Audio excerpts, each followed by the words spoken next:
everyone, I'm Sham. Welcome back to my channel. Ngasigi video se aigi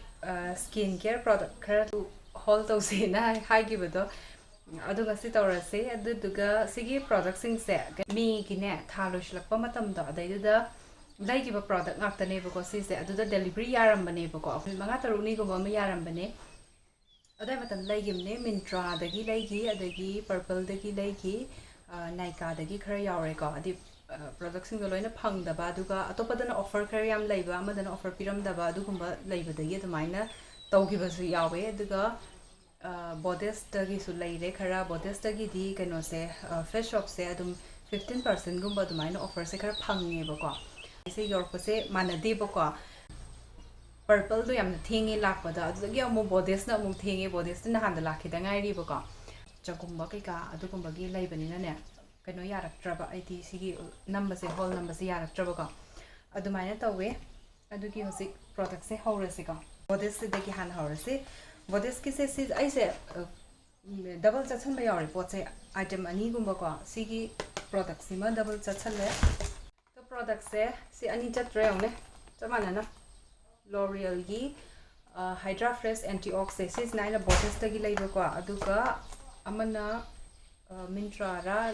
Nykaa ra do the use of Malaysia lava. I bet the Hanagi cart the Yawbuda. Mana by your can do Dina Leram Dai to give locked hope trouble. Do Mana Kangna the Bayariboka. Do Nasis Malaysia Lessis 455 the Lake Neboka. Sis not toner or Matunda. They do the Tiger Boka. And to go fish shop key, Sigi white seed key serums. I know among the trial pick Hapapada.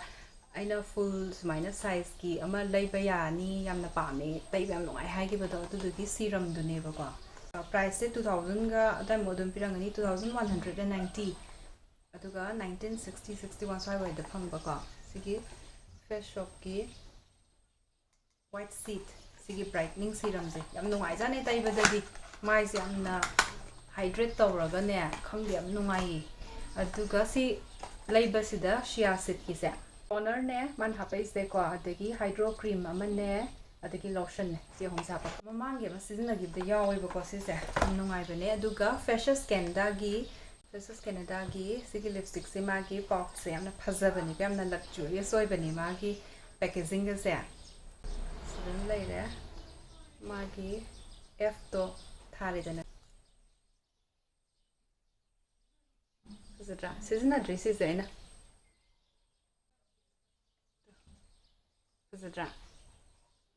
nude side ni sige gano se lipstick se si simmer lai bidana splash to Freshers Canada gi splash ki range am lai dana ko dugi nail polish to ni sina free da pakpa de ko the sige product khara simmer lai res na Boddess ki di packaging si am na mong ta na lai habadi pochai sam ta kai roi da ba aduga magi kano gumba pepper gumba kai gumba du kai ka du phasna yoma ga tumai tor ga lai magi di plum gi ne chamomile white tea ga this is ani ta chale ba ko am ta season dri hang dri adu ai gi hanagi lai gi ba ai gi green tea gi toner do adu do seasonary do si soothing yam na oi na hai si gi kano se toner se ai hana use to dri ba ko green tea gi du da ne ani season ai se ado kaleni na mai do khara oily gum combination oi bani na ne sna yam na nungai be man da na lai bani adu Purplle da gi lai ba da ko si gi green tea gi si ma ha pe chamomile se lai ba da MRP se Magi 390 label se 390 the nate label do khara di handara pani price do 312 the label ore base song thamni face wash sigi blossom culture gi ne aroma magic lavender face wash se yamna smooth way na high magi kano se sta 100 ml ni sigi kano se pack se 190 p by MRP se 133 the lai gi bane ko sigi Sunfegi I begin angi face razor do adugi hair removal razor do ni si se ahum hapakpa da ina ama season gi bai lokthokre na se sta ani leire MRP is na 299 sigi ahum yawo sigi packet se da aduga ina lai gips na 257 da lai gi ba ko na sis na tawbus ne amna nungai ado kyarak chatka do no haibadu di khangdri ai ha ma season gi da ngai lina aduga pa ama lai bani Bronson Professional 3D eyelashes M72 sigi paase mathangi kitang heavy di oiduba mali mathangi topa makeup ta kai da di adum hapa ka yenga ge sis na 175 ꯑꯗꯨ ꯃꯥꯒꯤ MRP ꯁꯤꯗꯅꯤꯀꯣ ꯂꯩꯔꯤꯁꯦ ꯄꯦꯂꯥ ꯚꯣꯁꯇꯤ ꯁꯤꯒꯤ nail ꯄꯣꯂꯤꯁꯁꯤꯡꯁꯦ ꯁꯤꯁꯦ ꯃꯔꯤꯅꯦꯕꯀꯣ ꯌꯥꯎꯔꯤꯁꯦ ꯍꯥꯏꯐꯦꯠ ꯃꯥꯟꯅꯕ ꯁꯤꯁꯤꯅ ꯈꯔ ꯒ꯭ꯔꯤꯟꯒꯨꯝꯕ ꯑꯃ ꯆꯪꯉꯦ ꯁꯤꯅ ꯕ꯭ꯔꯥꯎꯟ ꯈꯔ ꯆꯪꯉꯦ ꯑꯗꯨꯒ ꯁꯤꯒꯁꯦ ꯍꯥꯏꯐꯦꯠ ꯁꯤꯗꯗꯤ ꯀꯂꯔꯁꯦ ꯃꯥꯟꯅꯕ ꯃꯥꯜꯂꯦ ꯑꯗꯨꯒ ꯇꯣꯉꯥꯟ ꯇꯣꯉꯥꯟꯕ ꯃꯥꯒꯤ ꯀꯩꯅꯣꯅꯦ ꯑꯃꯅ ꯃꯦꯇꯥꯂꯤꯛ ꯑꯣꯏꯕ ꯑꯃꯅ ꯈꯤꯇꯪ shimmering ꯑꯣꯏꯕ ꯑꯗꯨꯒꯨꯝꯕꯒꯤ ꯃꯑꯣꯡꯗꯨꯅꯦꯕꯀꯣ ꯁꯦ ꯑꯗꯨꯒ ꯁꯤꯒꯤ ꯑꯣꯔꯦꯟꯖ ꯀꯂꯔ ꯆꯪꯕꯁꯤꯃꯅꯦ ꯁꯤꯒꯤ ꯃꯔꯤꯁꯦ ꯁꯤꯒꯤ MRPꯁꯦ 125 ꯉꯥꯛꯇꯅꯦ ꯑꯩꯅ ꯂꯩꯕꯁꯦ 62ꯗ ꯂꯩꯕ ꯁ꯭ꯇꯦꯛ ꯋꯥꯔꯀꯤꯒꯤꯁꯦ ꯃꯈꯜ ꯃꯈꯜꯅꯦꯕꯀꯣ 70 ꯄꯤꯕ 67ꯗꯅꯤ ꯔꯣ ꯒꯣꯜ ꯁꯤꯅ ꯔꯣ ꯒꯣꯜ ꯁꯤꯅ ꯁꯣꯂꯤഡ് ꯒꯣꯜ ꯁꯤ ꯑꯅꯤꯁꯦ ꯔꯣ ꯒꯣꯜꯁꯤꯅꯦ ꯑꯩꯅ ꯁꯪꯉꯤꯁꯦ सिगी ब्लू कलर सिगा स्टेक वर्की हाई वन ग्लैम नेल लेकर ओम डॉपिंग है सिगी ब्लू कलर सिगा सिना येलो ने बको सिगा सिगी येलो से आई कनो द तैरे खोंग द तैरे ngaraang do phajai si yellow si su yamna khoi college kumba chatpa nupimcha sing leidana moina ga taibagi matam sing do adumaina yamna tawe aduga yamna cool oy tare color sing se sigi anisna 90 piba 86 da leiba ko अदुगा अखोगी बेमा अखोई अहेन सना दो मासे gold colour से मागी favourite colour ने दुगे gold colour से सिमा यावबो से साइना मागी ने लेबने गोल्डन हेज 6 ml को 70p 67 the लेबने Sissu stake Varkey की ने सिदि ताइद्री है नामता दो सिगी इल्यूमिनेटर सिगी कनो से मा हापे पर्पल की से स्टेक वर्की की इल्यूमिनेटर ने सिस माइना लेथोको और माले अदुगा I am the season at Masida Hozitan hang the 9s.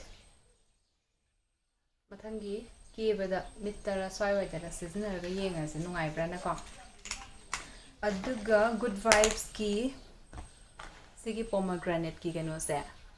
First crop Samachani gossip 10 gram nis in Mahapa airs is season at Aduga, good vibes key Sigi perfume cream there. Simaga happy. Nungsi manamje yam ingna nungsiba amanam sik hape sina drisa jum thamage sisinanaba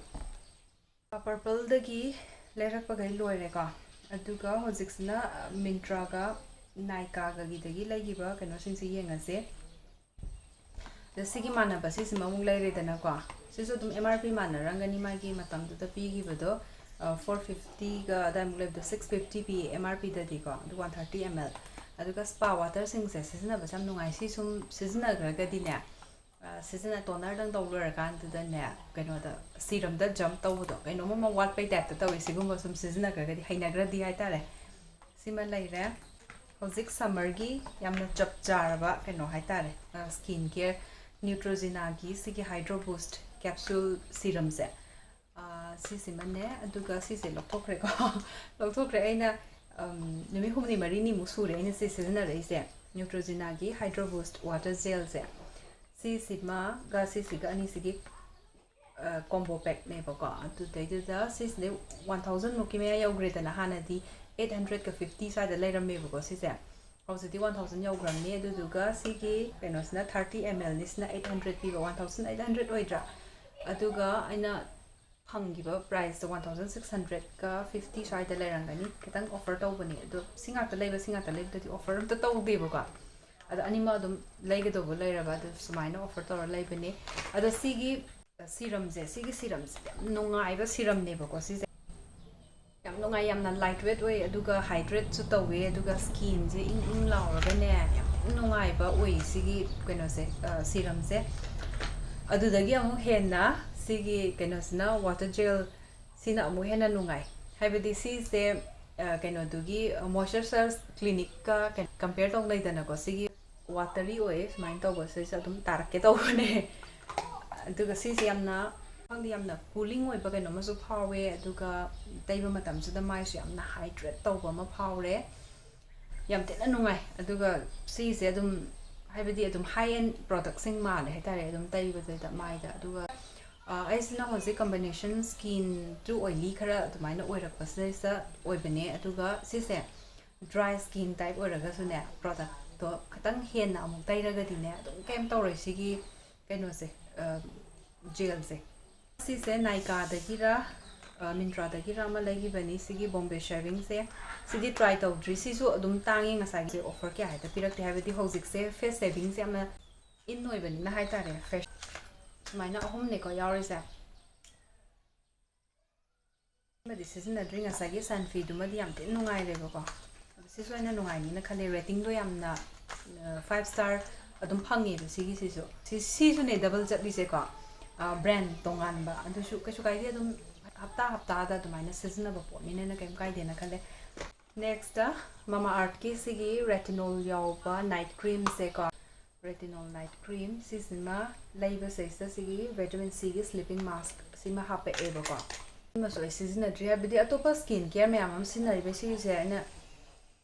ꯑꯗꯨꯝ ꯃꯅꯝꯁꯦ ꯌꯥꯝꯅ ꯅꯨꯡꯁꯤꯌꯦ ꯃꯅꯝꯁꯦ ꯌꯥꯝꯅ ꯃꯥꯏꯜꯗ ꯑꯣꯏꯕ ꯀꯩꯅꯣꯝꯃ ꯅꯝꯃꯦ ꯍꯥꯟꯅꯒꯤ ꯃꯃꯥ ꯑꯥꯔꯠꯀꯤ ꯃꯅꯝꯁꯤꯡꯗꯣ ꯑꯗꯨꯒꯤꯗꯣ ꯅꯠꯇꯕ ꯇꯣꯉꯥꯟꯕ ꯑꯃ ꯅꯝꯃꯦ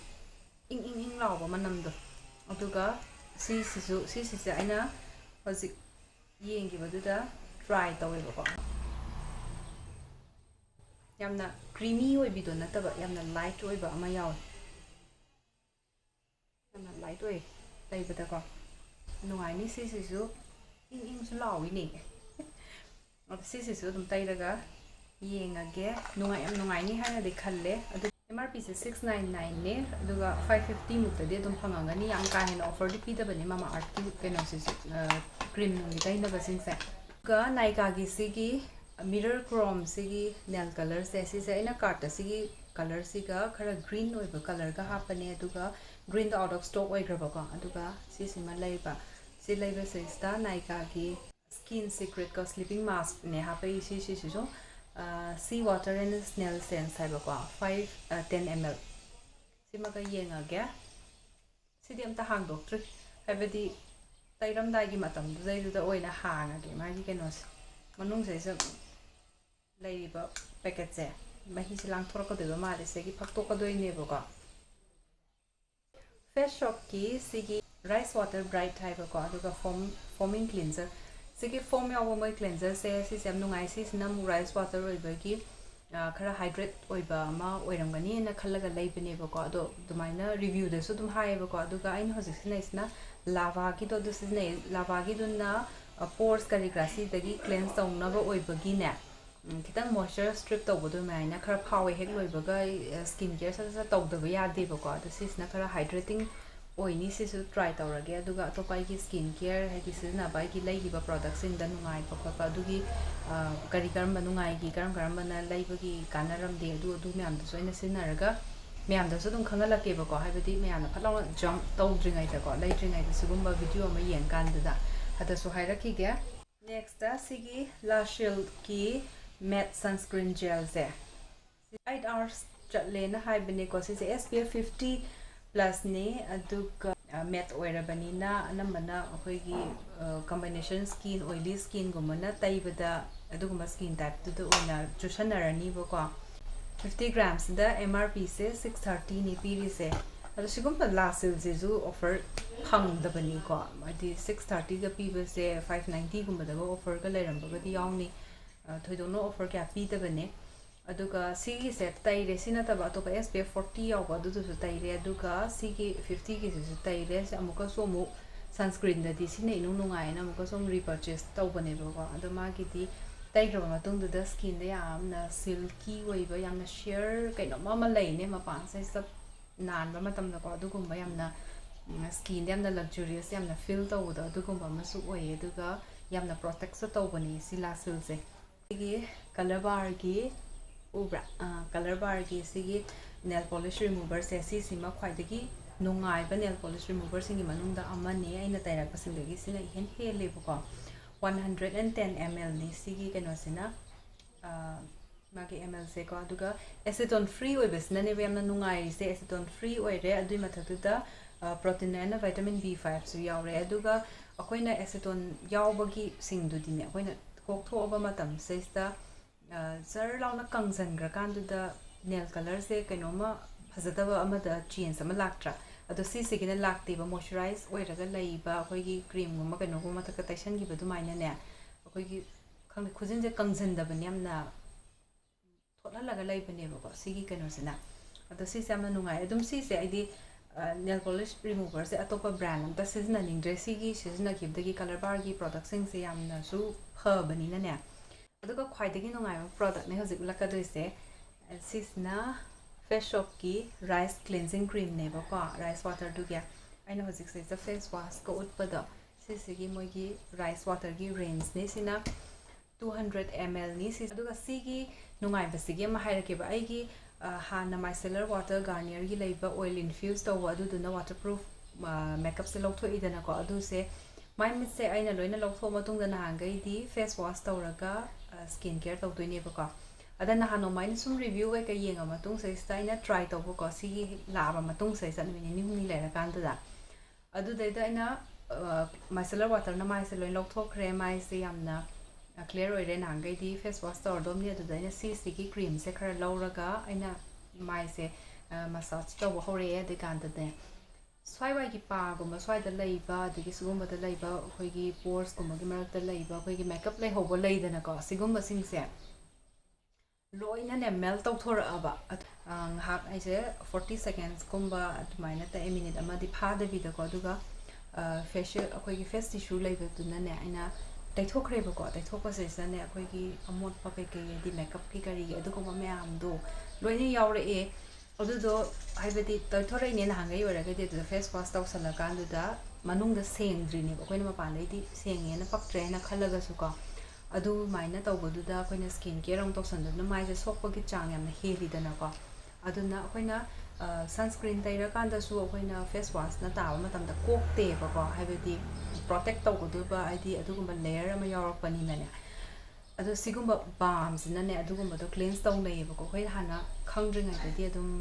ising na kari na sapon na face wash na pangta da tar ga taw bai wa nei ba ko adu gumba adum lei hoba du na mai du soksan ba adagi aging lak pa adu gumba me am do helan bi doi ne adu sigi yam na phas na kan nei ha pa sima khange adu adum ai gi keno da skin care routine da sima adum yawrani na khale na yam tena kana gre MRP is 700 mu pi bani si se aduga ana matam da out of stock so dum oil lai bani next sigi face shop ki rice ceramide moisturizing toner se sigi toner hydrating toner ne ba ko si ma lore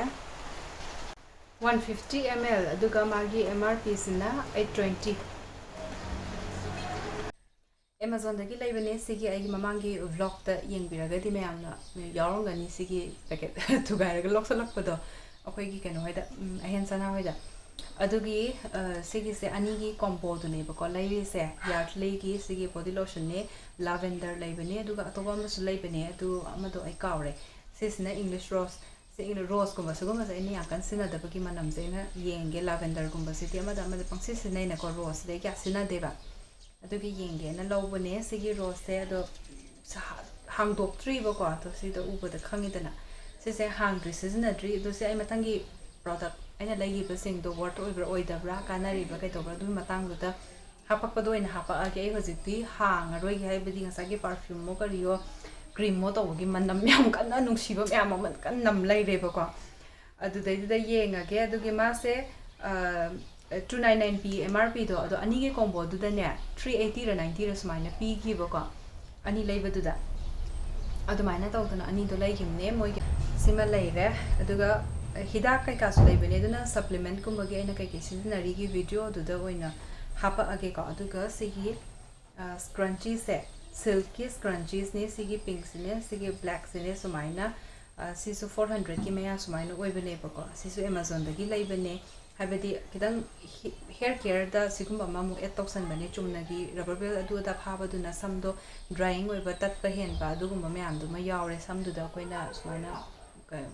pressure ma pisan ba da silky pot na amu adu gum gi pot se pi da bani na ne sam da sis na mu damage oi hen ba do du gi pot ma koina hapsan tre da na koina pun ma ko pa to ma tam da adu gi sigi ani sima lai bani sima seasonary yam nungai jan ga ma se dina sumaina ka no hapane to earbud ne earbud se sumaina myam lai sandra dina ke no oi deba to sumaina ke no gumba gi ke hai do no wood gumba gi na semba hai ga tramoi kari wood no ma thai adu manya yawe adu se sa yungi kai gi sum sinna na ba di swai de gi packet ke ka do ꯍꯥꯏꯗꯤ ꯁꯨꯒꯨꯝꯕ ꯑꯃꯃꯝ ꯅꯠꯇꯅ ꯂꯩꯐꯝꯗꯣ ꯈꯪꯗꯦꯕꯀꯣ ꯂꯩꯇꯦꯕ ꯑꯗꯨꯗꯨꯅ ꯁꯨꯃꯥꯏꯅ ꯂꯩꯔꯤꯉꯩꯗ ꯄꯨꯂꯞ ꯂꯩꯁꯟꯕꯅꯤ ꯌꯨꯝ ꯃꯌꯥꯝ ꯁꯤꯖꯤꯟꯅꯅꯕ ꯁꯤꯈꯩꯁꯤꯅ ꯂꯣꯏꯔꯦ ꯁ꯭ꯀꯤꯟ ꯀꯦꯌꯔꯁꯤꯡꯁꯦ ꯑꯩꯉꯣꯟꯗ ꯋꯥꯠꯂꯤꯌꯦ ꯗ꯭ꯔꯦꯁ ꯃꯤꯟꯇ꯭ꯔꯥꯗꯒꯤ ꯂꯩꯈꯤꯕ ꯇꯤ ꯁꯔꯠ ꯑꯃꯅꯤ ꯌꯥꯎꯔꯤꯁꯦ ꯁꯤꯁꯤꯁꯨ ꯌꯦꯡꯉꯝꯃꯁꯤꯀꯣ ꯁꯤꯁꯤꯅꯦ ꯑꯩꯈꯣꯏ ꯃꯥꯒꯤꯅꯦꯕꯀꯣ ꯑꯩꯈꯣꯏꯅ ꯍꯥꯟꯅ ꯁꯨꯝ ꯂꯩꯕ ꯂꯤꯠꯅꯕ ꯐꯨꯔꯤꯠꯇ ꯑꯩꯈꯣꯏꯒꯤ ꯐꯦꯕ꯭ꯔꯤꯛ ꯅꯨꯡꯉꯥꯏꯈꯤꯕ ꯑꯗꯨꯒꯨꯝꯕꯗꯨꯗꯒꯤꯅ ꯁꯥꯏꯖ ꯑꯃ ꯆꯥꯎꯈꯠꯄꯒꯨꯝꯕ ꯀꯂꯔ ꯑꯃ ꯆꯦꯟꯖ ꯇꯧꯕꯒꯨꯝꯕ ꯑꯗꯨꯒꯨꯝꯕ ꯇꯧꯔꯒ ꯑꯅꯝꯕꯅ ꯂꯩꯌꯦꯕ ꯑꯩꯈꯣꯏꯒꯤ ꯄꯣꯠ ꯂꯩꯕꯁꯤꯗ 499 ꯄꯤ ꯑꯗꯨꯒ ꯔꯣꯗꯁꯇꯔꯒꯤ ꯕ꯭ꯔꯥꯟꯅꯦ ꯁꯤꯁꯦ 320ꯗ ꯂꯩꯈꯤꯕꯅꯦ ꯑꯣꯐꯔꯗꯀꯣ ꯑꯩꯈꯣꯏ ꯃꯥꯒꯤꯅꯤ ꯁꯨꯝ ꯑꯌꯨꯛꯗꯥꯡ ꯂꯤꯠꯄꯗ ꯌꯥꯝꯅ ꯅꯨꯡꯉꯥꯏ ꯁꯤꯒꯤ ꯐꯤꯗꯥꯁꯤꯡꯁꯦ ꯑꯗꯨꯒ ꯁꯤꯁꯤꯅ ꯑꯩꯒꯤꯅꯤ ꯁꯤꯅ ꯕꯣꯛꯁꯤ ꯇꯣꯞꯅꯦꯕꯀꯣ ꯗ꯭ꯔꯦꯁ ꯕꯦꯕꯤꯒꯤ ꯁꯨꯃꯥꯏꯅ ꯀ꯭ꯔꯣꯞ ꯇꯣꯞ ꯑꯣꯏꯕꯗꯣ ꯑꯗꯨꯒꯤ ꯄꯣꯠꯇꯨꯅꯤ ꯑꯗꯨꯒ ꯁꯤꯒꯤ ꯀꯩꯅꯣꯁꯦ ꯐꯦꯕ꯭ꯔꯤꯛꯁꯤꯅ ꯈꯤꯇꯪ ꯑꯩꯈꯣꯏꯅ ꯁꯨꯝ ꯅꯨꯡꯉꯥꯏꯅ ꯂꯩꯔꯤꯕ ꯁꯤꯖꯤꯟꯅꯔꯤꯕꯁꯤꯗꯒꯤ ꯈꯤꯇꯪ ꯊꯥꯇꯛ ꯇꯧꯋꯦ ꯇꯤ ꯁꯔꯠꯀꯨꯝꯕꯒꯤꯗ ꯑꯗꯨꯝ ꯑꯣꯏꯅꯕ ꯂꯩꯗꯅꯀꯣ ꯑꯗꯨꯒꯨꯝꯕꯒꯤ ꯀꯩꯅꯣꯗꯨꯅꯦ ꯐꯤꯗꯥꯗꯨꯅꯦ ꯑꯗꯨ ꯁꯤꯒꯤ ꯑꯦꯝ ꯑꯥꯔ ꯄꯤꯁꯦ ꯗ꯭ꯔꯦꯁ ꯕꯦꯔꯤꯒꯤ ꯁꯤꯒꯤ ꯕꯣꯛꯁꯤ ꯇꯣꯞꯁꯦ 449 ꯄꯤꯕꯀꯣ 449ꯁꯦ ꯑꯩꯅ ꯂꯩꯕꯁꯦ 224ꯗ ꯂꯩꯕ ꯐꯠꯇ꯭ꯔꯁꯦ ꯁꯨꯝ ꯂꯤꯠꯅꯅꯕ ꯑꯗꯨꯒ ꯁꯤꯒꯤ ꯔꯣꯗꯁꯇꯔꯒꯤ ꯁꯤꯒꯤ ꯀꯩꯅꯣꯁꯦ ꯑꯩꯈꯣꯏꯒꯤ ꯈꯨꯗꯥꯡ ꯁꯥꯡꯕꯗꯣ ꯈꯨꯗꯥꯡꯁꯦ ꯄꯨꯔꯥ ꯐꯨꯜ ꯅꯠꯇꯦ 3/4 ꯁ꯭ꯂꯤꯞ ꯑꯣꯏꯕꯅꯦꯕꯀꯣ ꯁꯨꯃꯥꯏꯅ